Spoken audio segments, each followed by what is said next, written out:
8 number प्रश्न पर ध्यान दीजिए। 8 नंबर प्रश्न में क्या है कि एबीसी एक फर्म में साझेदार है, 8-5-3 के अनुपात में लाभ बांटते हैं। साझेदारी ठहराव के अंतर्गत पूंजी अस्थाई है। अब जब पूंजी अस्थाई है तो स्वाभाविक बात है कि पूंजी खाता और चालू खाता दोनों होगा। तो उसका आर्थिक चिट्ठा दिया हुआ है। लायबिलिटी साइड में देखिए, एबीसी का पूंजी है, क्रेडिटर है, बैंक लोन है। और एसेट्स में एबीसी का चालू खाता, तीनों का चालू खाता है, मशीन है, स्टॉक है, डेटर है, कैश है। साझेदारी फर्म का विघटन हो गया, ठीक है, सी दिवालिया हो गया और उसकी पूंजी की कमी फर्म के लिए कुछ भी नहीं दे सका। यदि उसका जो पूंजी का कमी हुआ उसके लिए वो अपने फर्म में कुछ भी नहीं दे सका। मशीनरी से, देनदार से, रातिया से वसूली हुआ है। और फिर कहता है कि गार्नर बनाम मर्रे के सिद्धांत को फॉलो कीजिए, ठीक है। तो अब सबसे पहले इसमें क्या सब बनेगा वो देख लीजिए। सबसे पहले तो रियलाइजेशन अकाउंट बनेगा। उसके बाद दिवालिया होने वाले साझेदार के लिए, चूंकि पूंजी खाता स्थिर है तो पूंजी खाता और चालू खाता दोनों खुलेगा। तो दोनों साझेदार के लिए, यानी जो दिवालिया हुआ उसके लिए भी चालू खाता और पूंजी खाता खुलेगा। जो बचा हुआ है उसके लिए पूंजी खाता, चालू खाता दोनों खुलेगा। और कैश अकाउंट तो फॉर्मेट लिख दिए हैं, रियलाइजेशन अकाउंट, इंसॉल्वेंट पार्टनर, यदि जो दिवालिया हुआ उसका चालू खाता, उसका पूंजी खाता, जो बचा हुआ है उसका चालू खाता, जो बचा हुआ है यानी क्षम्य साझेदार है उसका पूंजी खाता, और लास्ट में बनेगा कैश अकाउंट। तो इतने खाते आपको बनाना है। तो कैसे कैसे बनेगा उस पर ध्यान दीजिए। तो सबसे पहले जब रियलाइजेशन अकाउंट बनाएंगे तो यहाँ पर लिखेंगे to sundry assets, to sundry assets, ठीक है। तो सन्ड्री एसेट्स में क्या सब है? मशीन है 1050, मशीन 1050। उसके बाद है स्टॉक 6059, स्टॉक 6059। फिर उसके बाद है डेटर 3572, डेटर 3572। और उसके बाद है कैश। तो तीन ही संपत्ति है, हो गया। तीनों को जोड़ दीजिए, जो होगा जोड़ के कितना आया? 10,681। क्लियर है बात? अब चलिए bye sundry liabilities, bye sundry liabilities. तो इसमें आपको क्रेडिटर है, क्रेडिटर है कितना का? 2,953, 2,953 रुपया का।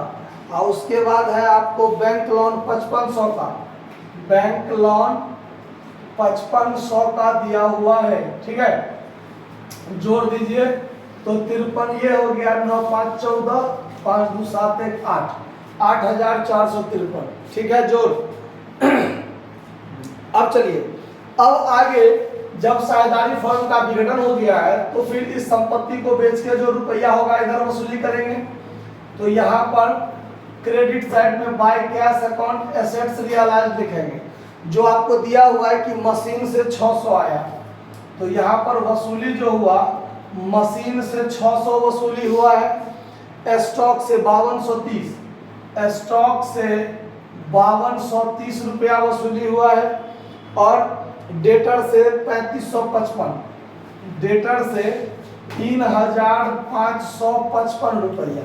टोटल जोड़ दीजिए, कितना हुआ जोड़ के वसूली? 9,350, 9,350। जोड़ खाली ठीक होना चाहिए। उसके बाद क्या? 85, ठीक है, 9,385।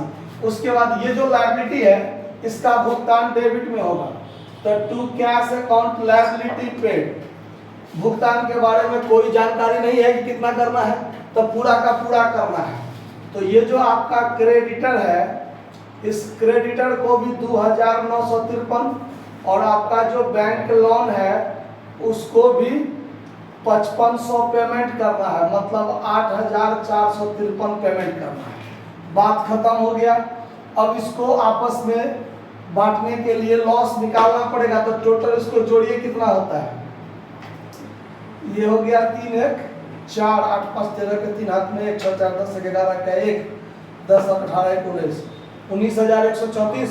यहाँ भी 19134। इसको घटाइए, जो बचेगा by all partners capital account loss, capital account loss. ये जो लॉस होगा उसको ए बी सी आपस में बांटेंगे। देखिए यहाँ पर हमने एक गलती किया, यहाँ पर by all partners capital account लिखा हमने, जो हमने गलती किया। इससे पिछले हर सवाल में कैपिटल लिखते थे, लेकिन इसमें कैपिटल नहीं लिखेंगे। क्या लिखेंगे, तो यहाँ लिखेंगे हम लोग करेंट अकाउंट। क्यों, तो जब पूंजी स्थिर होता है, जब पूंजी स्थिर होता है तो जो भी लफड़ा हम लोग पूंजी खाता के माध्यम से फरियाते थे, क्लियर करते थे बातों को, उसको हम लोग करेंट अकाउंट के माध्यम से करेंगे। तो ये जो रियलाइजेशन का जो लॉस होगा वो हर एक साझेदार के करेंट अकाउंट में जाएगा, ना कि कैपिटल अकाउंट में जाएगा। क्लियर है बात। तो ये घटा कर कितना हुआ आपको 1296 रुपया। तो ये 1296 रुपया आपका लॉस आया है। इसको अगर तीनों साझेदार में बांटेंगे तो लाभ बांटने का अनुपात है आपको 1296 8 5 13 3 16। तो इसमें भागा दे दीजिए आप 16 से, तो 81 होता है। तो 81 को 8 से गुना कीजिए तो 8 और 8 64, फिर 8 से कीजिए तो 8 5 40 405, और फिर 8 से कीजिए तो 8 3 24 3 24 3। क्लियर है, बांट के देख लीजिए। तो ये बात समझ में आ गया, इसमें कहीं कोई दिक्कत नहीं है। चलिए अब आगे हम लोग क्या करेंगे, तो अब ये हमने गार्नर बनाम मर्रे के सिद्धांत का पहला नियम, जो वसूली पर हानि होगा उसको सभी साझेदार अपने पुराने लाभ विभाजन अनुपात में बांट लेंगे। तो बांट दिए हैं पुराने लाभ विभाजन अनुपात में, जो आपको 8 5 और 3 था। क्लियर। अब बनेगा चालू खाता। तो देखिए ये क्रम यही होना चाहिए। ये क्रम जो होता है, जो साझेदार दिवालिया हुआ उसके जो करेंट अकाउंट का जो शेष होगा वो उसके अपने कैपिटल में जाएगा। ठीक है, उसके बाद उसके कैपिटल का जो अंतर होगा वो सॉल्वेंट के करंट में जाएगा, सॉल्वेंट के करंट का अंतर उसके कैपिटल में जाएगा, और कैपिटल में बैंक अकाउंट फाइनल पेमेंट होगा। तो ये जो स्टेप बाय स्टेप है इसको गौर से देखिए। तो सबसे पहले चालू खाता ABC का, तो ये जो दिवालिया हुआ है उसका सबका डेबिट में दिया हुआ है, तो ट्रू बैलेंस BD, यानी एसेट्स में है तो ट्रू बैलेंस BD। देखिए यहाँ भी ये है चालू खाता में इसका बचा हुआ का, तो यहाँ भी ट्रू बैलेंस BD। तो यहाँ पार्टिकुलर AB, पार्टिकुलर AB। तो देखिए चालू खाता का शेष चालू खाता में जाएगा अपना अपना। तो ए में 2195, 2195, और बी में है 1733, 1733, और सी दिवालिया हुआ है तो सी का चालू खाता का शेष है 1520। तो यहाँ लिख दिए। ठीक है, जो सब पहले जाएगा जहाँ जाने वाला है वही लिख देते हैं। ABC का पूंजी देख लीजिए, ABC का पूंजी, तो पूंजी खाता में जाएगा, तो लायबिलिटी साइड में है, तो ये दिवालिया साझेदार का पूंजी खाता है, और ये बचा हुआ जो पार्टिकुलर AB, पार्टिकुलर AB, तो यहाँ पर होगा बाय बैलेंस BD, और इसमें भी यहाँ पर होगा by balance BD।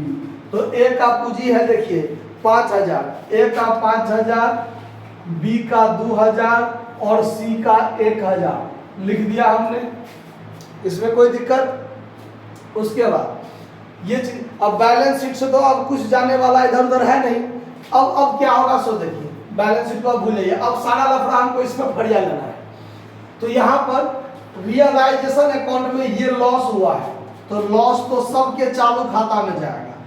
To realisation account loss सी है, तो सी में 243, और ये है चालू खाता AB का, तो टू रियलाइजेशन अकाउंट लॉस, ए का 648, बी का 405।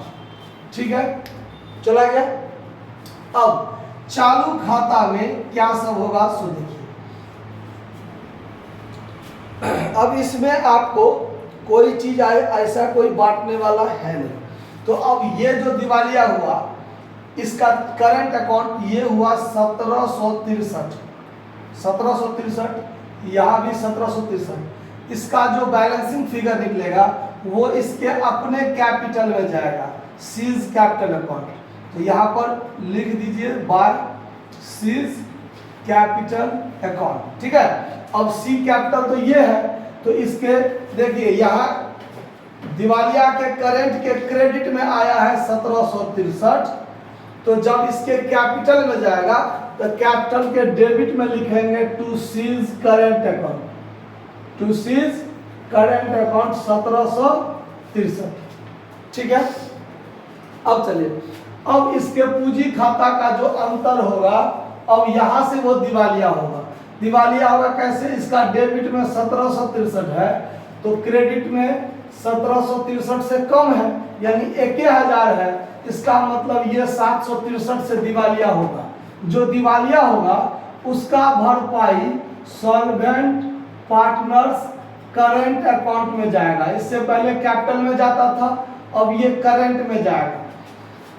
जो दिवालिया हुआ उसके करंट अकाउंट का शेष उसके कैपिटल में गया, और कैपिटल अकाउंट में जो बैलेंसिंग फिगर आएगा जितना से वो दिवालिया होगा, वो जो बचा हुआ है उसके करंट अकाउंट में जाएगा। आया बात समझ में? तो अब इस जो 763 है इसको बांटेंगे हम लोग पूंजी अनुपात में। तो पूंजी का अनुपात क्या है? 5:2। अस्थाई पूंजी है 5:2। तो अब इसको हम लोग 5:2 में बांट देंगे 763 को। तो 109, तो 545 होगा। देखिए तो 5 बटे है 5 2 7, 7 घटाएंगे तो 109, 9 से 63, 109, और 109 को 5 से गुणा करेंगे तो 545 और 218, यही होगा अगर बांट दिए तो। अब ये दोनों चीज इसके करंट अकाउंट में आ जाएगा। तो यहां लिखेंगे seize capital account, seize capital account. 545 का भरपाई ये किया, 218 का भरपाई ये किया, सारा काम हो गया। अब गार्नर बनाम मर्रे के एक नियम का पालन यहाँ हुआ और तीसरे नियम का पालन यहाँ हुआ। दूसरे नियम का पालन अभी तक नहीं हुआ। दूसरा नियम क्या कहता है कि जो बचे हुए साझेदार है वो, जो बचे हुए साझेदार है वो वसूली की जो हानि है उसको नगद में लाएंगे, वसूली की हानि को नगद में लाएंगे।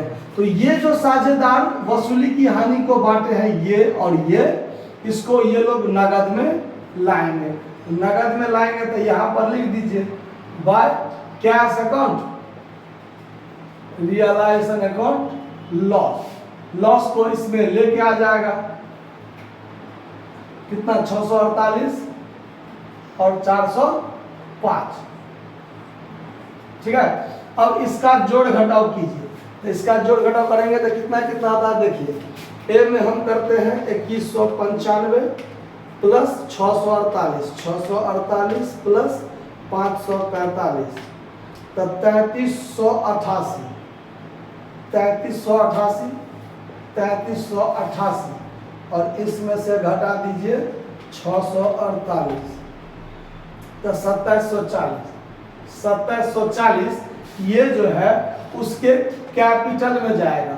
तो यहाँ लिख देते हैं सॉल्वेंट पार्टनर्स कैपिटल अकाउंट। ये जो बैलेंसिंग फिगर है वो इसमें चला आएगा। तो ये यहाँ भी लिखा जाएगा to solvent partners current account. यहाँ करेंट अकाउंट लिख दीजिए। ठीक है, थोड़ा जगह का तो अभाव है ही। 2740 यहाँ लिख दीजिए, 2740। अब इसका जब निकालेंगे तो ये हो गया 1733 प्लस 405 प्लस 218, 2356। तो यहाँ भी लिखेंगे 2356 और इसमें से 405 घटा दीजिए तो 1951। अब ये 1951 यहाँ आ जाएगा, ठीक है, बैलेंसिंग फिगर। अब इस खाता में हमको पूंजी खाता में सीधे फाइनल पेमेंट करना है। तो ये हुआ 5000, ये हुआ 2000, ज़्यादा है, यहाँ भी 5000 और यहाँ पर 2000। इसका जो अंतर निकलेगा to cash account final payment कर देंगे। तब 5000 में से 2740 गया, तब 2260 बचेगा और 2000 में से ये जाएगा तो 49 रुपया बचेगा। यानी इतना इतना इसका फाइनल पेमेंट हो जाएगा। ये घटा चेक कर लीजिए, ठीक है कि नहीं, ठीक है। अब जब कैश अकाउंट बनाएंगे तो देखिए सबसे पहले हम एसेट्स में कैश 324 रुपया छोड़ दिए थे, तो टू बैलेंस BD 324 रुपया, इसको लिख देंगे, ठीक है ना। चलिए उसके बाद कहाँ कहाँ कैश हुआ, देखिए यहाँ पर वसूली हुआ है 9385, तो यहाँ लिखेंगे टू रियलाइजेशन अकाउंट 9385, ये इसको पेमेंट हुआ है तो ये क्रेडिट में चला जाएगा। By realisation account liability paid कितना है 8453, 8453। उसके बाद इसमें कैश नहीं है, इसमें भी नहीं है, इसमें है, ये दोनों, तो यहाँ लिख दीजिए to A's current account, A's current account और to B's current account, to B's current account 648,405। उसके बाद इसमें इसको फाइनल पेमेंट हुआ है तो ये इधर चला जाएगा बाय एज कैपिटल अकाउंट और बाय बीज कैपिटल अकाउंट। तो 2260 रुपया इसको पेमेंट हुआ और 49 रुपया इसको पेमेंट हुआ। और दोनों साइड जोड़ कर देख लीजिए कितना होता है। तो डेबिट साइड का जोड़ कितना हुआ 10,762। 10,762। इधर भी देख लीजिए होता है कि नहीं, 10,762 इधर भी हो जाता है तो सही है, हो जाता है ना। तो ये सवाल आपका बनकर तैयार हो गया है। इसमें खाली ध्यान ये रखना है कि जो भी पार्टनर्स कैपिटल अकाउंट के माध्यम से होता था वो करेंट अकाउंट के माध्यम से होगा, और सॉल्वेंट पार्टनर के करेंट अकाउंट का जो बैलेंसिंग फिगर होगा वो इंसॉल्वेंट पार्टनर का जो करेंट अकाउंट का शेष होगा वो इंसॉल्वेंट के कैपिटल में जाएगा, इंसॉल्वेंट के कैपिटल का सॉल्वेंट के करंट में आएगा, और सॉल्वेंट के करंट का सॉल्वेंट के कैपिटल में जाएगा, और तब फाइनल पेमेंट होगा। तो ये इसका क्रम ध्यान रखना है, अगर ये उल्टा पुल्टा कीजिएगा तो गलत हो जाएगा। तो इसको नोट कर लीजिए।